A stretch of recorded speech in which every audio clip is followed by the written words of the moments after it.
देखिए हमारे से ना आवेश के प्रकार में छूटा हुआ था, ठीक है।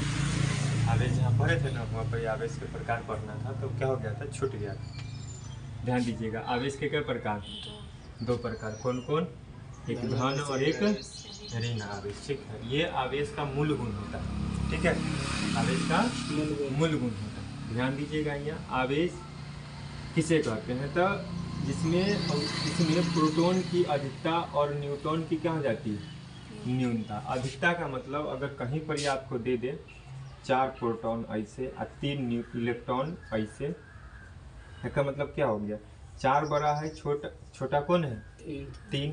तो ज़्यादा संख्या के कर है कर 4 के, और कम संख्या के कर है 3 के कर है 3 के।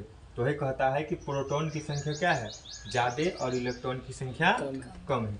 अगर ऐसे भी लिखल रहे तो इसका मतलब वही होता है कि प्रोटॉन बढ़ रहा है, तीर ऊपर की तरफ है तो क्या हो रहा है, बढ़ रहा है, तीर नीचे की तरफ है तो घट रहा है। ये समझ में आ रहा है, जिसमें प्रोटॉन की अधिकता और इलेक्ट्रॉन की क्या चीज, न्यूट्रॉन की, अरे इलेक्ट्रॉन होगा,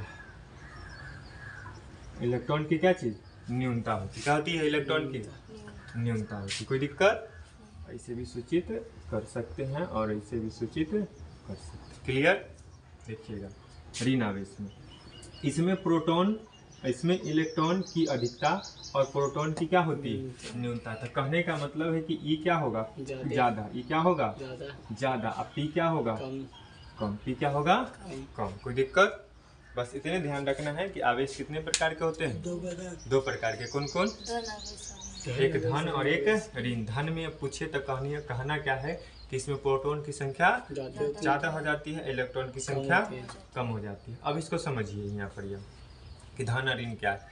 अगर बैटरी चार्ज है, क्या है, बैटरी चार्ज है, पूरा फुल चार्ज है, तो उसमें सबसे ज़्यादा क्या है, इलेक्ट्रॉन है कि प्रोटॉन है, इलेक्ट्रॉन है, क्या है, इलेक्ट्रॉन। जो चरचराते हैं हम लोग शॉर्ट लगा के, वो मुक्त क्या होता है, इलेक्ट्रॉन। तो सबसे ज़्यादा चार्ज है, तो उस चार्ज की बैटरी जो चार्ज है, बैटरी जो चार्ज बैटरी है उसमें सबसे ज़्यादा क्या है, इलेक्ट्रॉन। तो इलेक्ट्रॉन की संख्या अधिक और प्रोटॉन की संख्या कम होती है, ठीक है। चार्ज बैटरी में, क्या चीज़ में, चार्ज बैटरी में। और जो चार्ज नहीं होगा उसमें प्रोटॉन की संख्या ज़्यादा और इलेक्ट्रॉन की संख्या कम जाती है, ठीक है। ये समझ में आ गया, कोई दिक्कत। चलिए, ये आवेश के क्या होते हैं, मूल गुण होते हैं, क्या होते हैं, मूल गुण होते हैं। कौन कौन है भाई, धन आवेश और ऋण आवेश, ठीक है। अगर पूछ दे कि आवेश के कितने गुण होते हैं, मूल गुण, तो 2, ठीक है। नोट, कूलम एक बहुत बड़ा मात्रक है, अतः इसमें माइक्रो कूलम को क्या चीज सूचित करते हैं, म्यू सी से, क्या चीज से, म्यू सी से। तथा नैनो कूलम को क्या चीज से, एन सी से, क्या चीज से, एन सी से मात्रकों का व्यवहार किया जाता है, यानी कि इसका प्रयोग किया जाता है। इतना बड़ा लिखेंगे तो अच्छा लगेगा कॉपी में, नहीं ना लगेगा। अरे यही चलते क्या करते हैं कि माइक्रो कूलम को क्या चीज, म्यू सी, नैनो कूलम को क्या चीज, एनसी, क्या चीज, एनसी। अब पूछे कि एक माइक्रो कूलम बराबर कितना आवेश, कितना कूलम होता है, तो कहिएगा 10 के घात माइनस 6 कूलम। एक नैनो कूलम बराबर कितना आवेश कूलम होता है, माइनस 9 कूलम। ये समझ में आ गया, कोई दिक्कत, क्लियर है। चलिए, लिखा हुआ है कि एक माइक्रो कूलम बराबर कितना, 10 के घात माइनस 6, एक नैनो कूलम बराबर कितना, 10 के घात माइनस 9। इसमें इधर का कोई दिक्कत, कोई दिक्कत। चलिए इधर देखिए, अध्यारोपण के सिद्धांत, कौन सा सिद्धांत, अध्यारोपण के। कूलम के नियम जब पढ़े थे तो वहाँ पर ये हम एगो चीज बोले थे कि वो द्वितीय बिंदु के लिए सत्य है, कितना बिंदु के लिए, 2 बिंदु के लिए सत्य है। और दूरी कितना होना चाहिए, 10 के घात माइनस 15 से कम, क्या होना चाहिए, कम होना चाहिए, तब जाके सत्य होगा। बताया समझ में, तब जाके क्या होगा, सत्य होगा। अब यहाँ ध्यान दीजिएगा, यहाँ पर ये देखिएगा कई बिंदु आवेश, एक आवेश है कि कई गो है, आवेश है ना, बहुत सारा है, क्या है, कई बिंदु आवेश, है ना। कई गो लड़का रहे, कोई हम गिन ही ना सकली, बात ना समझ में। तो कई बिंदु आवेश द्वारा एक अकेले बिंदु आवेश पर आरोपित कुल बल अलग अलग बिंदु आवेशों के द्वारा उस अकेले बिंदु पर आरोपित बलों के सदिश योग के क्या होता है, बराबर होता है। बराबर होता है। कहने का मतलब क्या है कि हम यहाँ खड़ा है, क्या है, खरा है। खड़ा है, चार गो लड़का इन्ने से, चारों तरफ से चार गो लड़का इन्ने से, यानी कि टोटल 8 गो लड़का, क्या गो लड़का, 8 गो लड़का ऐसे हाथ दे के हमारा पर धक्का दे रहा है, क्या दे रहा है, धक्का दे रहा है। हम टच से मत हो रहे, आवेश तो सब तरफ से लग रहा है, हाँ कि ना, आवेश क्या हो रहा है, सब तरफ से लग रहा है, मगर हम टच मत हो रहे, आवेश बराबर लग रहा है। वो जितना लगा रहा है ना उतने इधर से कोई व्यक्ति लगा रहा है, तो हमारा पर कोई प्रभाव पड़ेगा नहीं। ऐसे समझिए इसको कि एक ही क्या है, सिल्ली है, क्या है, सिल्ली है। अब इधर से कोई अगर 5 न्यूटन का बल लगा रहा है, कई न्यूटन का बल लगा रहा है, 5 न्यूटन का बल लगा रहा है, खींच रहा है तो खींचा जाएगा, अकेला व्यक्ति है तो खींचने वाला खींच लेगा अपना नहीं। वही अगर इधर ही 5 न्यूटन का बल लगा रहा है कोई व्यक्ति तो खींचा पाएगा। ये जो सिल्ला है, जो गुटका है, इसका स्थान चेंज होगा, मतलब होगा, कभी नहीं होगा। तो वही कह रहा है यहाँ पर या कि भैया Q1 आवेश पर, कौन पर, Q1 आवेश पर F1, इसको F12 भी कह सकते हैं, F13 भी कह सकते हैं, F14 भी कह सकते हैं, कोई दिक्कत नहीं, F1 F2 F3 भी बोल सकते हैं, कोई दिक्कत नहीं है। तो इस पर कहता है कथी कि Q1 पर जो एक व्यक्ति है Q1, उस पर कौन बल लगा रहा है, Q1 बल लगा रहा है, क्या कौन लगा रहा है, इसको ना थोड़ा सा हम सुधार देते हैं, ठीक है।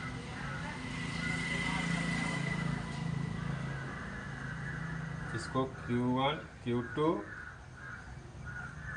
Q3 और Qn, Fn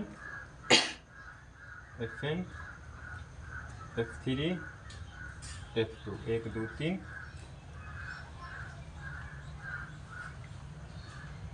तो ना गधा है, सही तो ये सब कोई दो बात ही नहीं था वैसे। अच्छा कोई बात नहीं। इस पर अगर Q1 है, इस पर अगर Q2 बल लगा रहा है, क्या लगा रहा है, Q2 अगर बल लगा रहा है तो इधर की आएगा कि नहीं आएगा, आएगा कि नहीं आएगा, नहीं आएगा। देखिए यहाँ पर, या ध्यान दे, ऐसे समझ में तो ऐसे समझ कि F2 अगर बल लगा रहा है Q2 पर, क्या चीज पर, Q2 पर बल लगा रहा है तो एक स्थान में चेंजिंग होगा, नहीं समझ में आ रहा, ऐसे समझ, ऐसे समझ, सुन, एक व्यक्ति यहाँ, एक व्यक्ति यहाँ है, और ये दूसरा व्यक्ति, तीसरा, चौथा, पांचवा, छठवा, सातवां, आठवां, एक जस्ट सामने सामने यहाँ पर यह एरो दे दिए। जब इधर से ही बल लगा रहा है तो इससे कुछ ना कुछ आवेश तो लगा होगा, बिना आवेश के बल लगेगा, नहीं लगेगा, ठीक है। तो जितना ई बल लगा रहा है उतना आवेश वो लग रहा है, एक स्थान में चेंजिंग होगा, नहीं होगा। जितना बल लगा रहा है उतना आवेश लगा रहा है, यानी कि अगर कोई Q2 आवेश लगा रहा है तो कोई दूसरा व्यक्ति F2 बल लगा रहा है कि नहीं लगा रहा है, यानी कि बराबर हो रहा है कि नहीं हो रहा, हो रहा है ना। एक स्थान में कोई चेंजिंग होगा, कोई चेंजिंग नहीं होगा। गिन लीजिए 1 2 3 4 5 6, क्या वो बल लग रहा है, 6 गो, यानी कि क्या बिंदु से बल आ रहा है, 6 बिंदु से, क्या बिंदु से, 6 बिंदु से बल आ रहा है। तो अब बताइए कि यहाँ अध्यारोपण का सिद्धांत लगेगा कि कूलम का नियम लगेगा, अध्यारोपण के सिद्धांत लगेगा। पहले भी बोले हैं कि कूलम का नियम 2 बिंदु के लिए, क्या बिंदु के लिए, अध्यारोपण के सिद्धांत 2 बिंदु से अधिक के लिए, यानी कि 3 3 4 5 6 7 8 9 10 Qn तक चल जाए, कति तक चल जाए, Qn तक, या 100n तक चल जाए। बात है लो समझ में, कोई दिक्कत है में। देखिए कई बिंदु आवेश द्वारा एक अकेले बिंदु आवेश पर, देखिए एक अकेले बिंदु है ना, कई बिंदु आवेश है कि नहीं है, आरोपित कुल बल अलग अलग बिंदु आवेशों के द्वारा, अलग अलग बिंदु आवेश से आ रहा है कि नहीं आ रहा, आ रहा है कि नहीं आ रहा, द्वारा अकेले बिंदु आवेश पर आरोपित बलों के सदिश योग के क्या होता है, बराबर होता है। यानी कि जितना ई लगाएगा ना उतना ये हो लगाएगा, कोई दिक्कत। तो इसको ऐसे सूत्र लिख सकते हैं, एक तो सूत्र ये हो गया, ठीक है। एक सूत्र ऐसे लिख सकते हैं, F1 चाहे F बराबर F1 plus F2 plus F3 dash dash dash Fn।